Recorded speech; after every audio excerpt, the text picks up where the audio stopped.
Anupama serial के ऐसे ही daily episode सबसे पहले देखने के लिए हमारे चैनल को सब्सक्राइब करें। आज के एपिसोड की शुरुआत में राही अनुपमा से कहती है, आप हमें छोड़कर क्यों चली गई? अगर माँ और बेटी में झगड़ा हो जाए तो क्या माँ अपनी बेटी को छोड़ देती है? अनुपमा की आंखें भर जाती है। वह जवाब देती है, लेकिन अब तो हम मिल गए हैं। उसकी आंखों में खुशी साफ झलक रही होती है। वह अपनी बेटी राही से आखिरकार उसके जन्मदिन पर मिल पाई। राही मुस्कुराते हुए कहती है, मुझे मेरा बर्थडे गिफ्ट मिल गया। फिर दोनों माँ बेटी एक दूसरे से गले लगती है। दोनों भावुक होती है और खुश होती है। दोनों अपने प्यार को व्यक्त करती है। अनुपमा तभी देखती है कि राही का ब्रेसलेट उसके हाथ में है। राही कहती है, हम दोनों के हाथ में सेम ब्रेसलेट है। अनुपमा भावुक होकर बोलती है, मैंने दिल से दुआ मांगी थी तुम्हारे जन्मदिन पर तुमसे मिलूं। वह कहती है कि भगवान ने उसकी सुन ली। अनुपमा भावुक होकर कहती है, 8 महीने बाद तुम्हें देख रही हूँ, ऐसा लग रहा है कि 8 महीनों बाद मेरे दिल की धड़कन शुरू हुई है। राही भी भावुक होकर कहती है, हम इतने महीने से दूर थे लेकिन फिर भी कभी अलग नहीं हुए। राही सवाल करती है, आप मुझसे मिलने क्यों नहीं आई? अनुपमा की आंखें नम हो जाती है। वो अपने गिल्ट के साथ कहती है, मैं कैसे आती? इस बार जो गलती हुई है वह कान्हा जी ठीक नहीं कर सकते। राही उसे दिलासा देती है कि माँ बेटी के बीच सब कुछ ठीक हो सकता है। मैंने आपको बहुत मिस किया लेकिन आप नहीं आई। अनुपमा कहती है, मैं नहीं चाहती कि मेरी वजह से मेरी बेटी को कोई तकलीफ हो। राही कहती है, आपकी कोई गलती नहीं थी, जो हुआ उसमें आपकी गलती नहीं थी। अनुपमा की आंखों में सुकून आ जाता है। उसे लगता है उसकी बेटी ने उसे माफ कर दिया है। राही कहती है, आप मेरे साथ चलिए, मैं सब कुछ ठीक कर दूंगी। मैं आपके बिना रह नहीं सकती। दोनों भावुक होकर गले मिलते हैं, लेकिन अगले ही पल राही अनुपमा को धक्का देकर अलग कर देती है। अपना असली रंग दिखाती है। अनुपमा हैरान हो जाती है। राही गुस्से में कहती है, खुली आंखों से सपना देखना बंद कीजिए। अनुपमा हाथ के ब्रेसलेट को देखती है तो राही कहती है, इसको देखकर यह याद करना कि आपने खुद अपने हाथों से अपनों का जिंदगी बर्बाद की है। अनुपमा टूटते हुए सी कहती है, तुम्हारे जन्मदिन के दिन मैंने तुम्हें देख लिया, मेरे लिए इतना ही काफी है। लेकिन राही कहती है, आपसे मिलकर मुझे कोई खुशी नहीं हुई। आपने मेरा जन्मदिन खराब कर दिया। अनुपमा हैरान हो जाती है। राही गुस्से में कहती है, मैं आपकी बेटी नहीं हूँ। आपकी वजह से मेरी जिंदगी नर्क बन गई है। आज मैं कितने दिनों बाद खुश हुई थी, लेकिन आपको मेरी खुशी खराब कर दी। मुझे लगा आप तो चुल्लू भर पानी में डूब मरेंगी, लेकिन आप तो जिंदा है। अनुपमा कहती है, मैं कैसे जी रही हूँ यह सिर्फ मैं ही जानती हूँ। राही कहती है, आपने सिर्फ आर्यन की जान नहीं ली है, आपने मेरी खुशियों का, मेरे रिश्तों का मर्डर किया है। राही घबरा जाती है और अनुपमा को दोष देती है।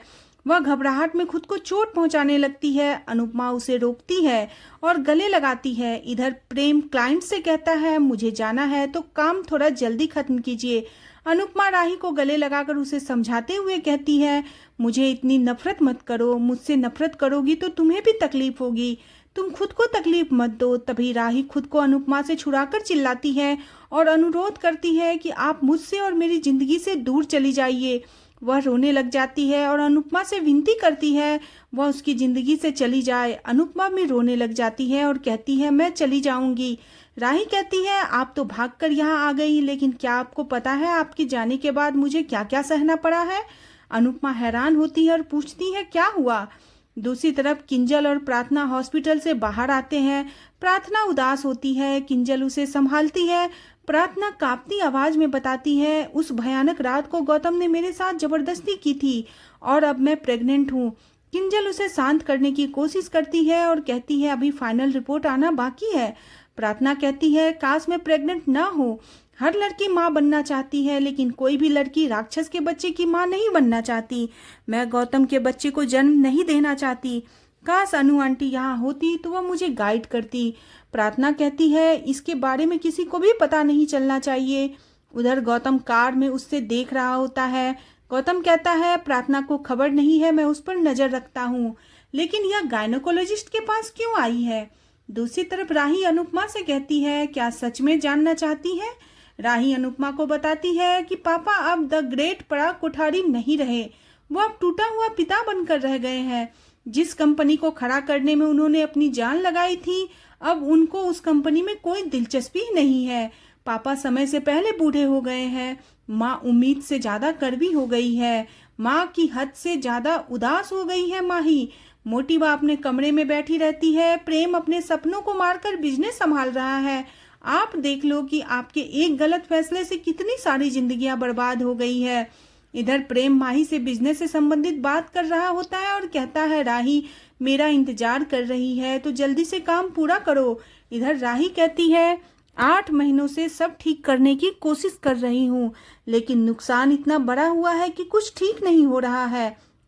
अनुपमा राही को संभालने की कोशिश करती है, लेकिन तभी राही कहती है, मुझे आपकी कोई एक्सप्लेनेशन में रुचि नहीं है। मुझे सिर्फ अपने घर परिवार से मतलब है। प्रेम मुझसे प्यार करता है, मेरे लिए इतना काफी है। मैं सिर्फ अपने घर परिवार को जोड़कर रखना चाहती हूँ।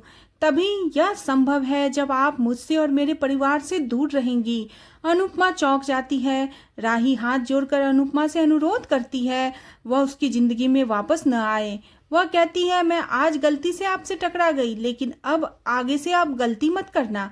गलती से भी मेरे सामने मत आना। आप यहाँ कैसी हैं, किस हाल में है, किसके साथ है, यह सब जानने में मुझे कोई दिलचस्पी नहीं है।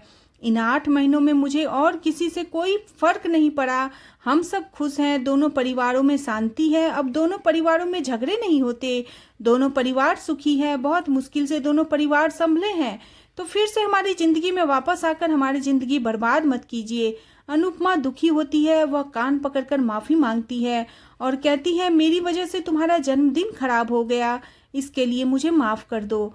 मैं कभी अपनी शक्ल तुम्हें नहीं दिखाऊंगी। तुम किसी को भी मत बताना कि मैं मुंबई में हूँ। तभी राही कहती है, आप कौन हो? अनुपमा चौंक जाती है। राही कहती है, जब मैं आपको जानती ही नहीं तो फिर मैं किसी को क्या बताऊंगी। उधर प्रेम की माही से बात खत्म होती है। वह राही की तरफ आने लगता है। राही अनुपमा से जाने के लिए कहती है, वरना प्रेम उसे देख लेगा। अनुपमा खुश होती है और कहती है, क्या मैं प्रेम को एक बार देख लूं? राही अनुपमा को जाने के लिए कहती है और उसे अपने पीछे छुपाकर जाने के लिए अनुरोध करती है। प्रेम आ रहा होता है। राही अनुपमा से जाने का अनुरोध करती है। अनुपमा चली जाती है। प्रेम आकर पूछता है, क्या वो ठीक है? राही प्रेम से होटल जाने के लिए कहती है और मनोहर जी से बाद में मिलने के लिए कहती है। प्रेम मान जाता है। अनुपमा डस्टबिन के पीछे से छुपकर प्रेम और राही को देखती है और खुश होती है। प्रेम राही जाने लगते हैं। अनुपमा उनके पीछे पीछे जाती है और छुपकर उन्हें देखती है। प्रेम राही को भुट्टे खिलाता है। अनुपमा चुपके से उनकी फोटो लेती है।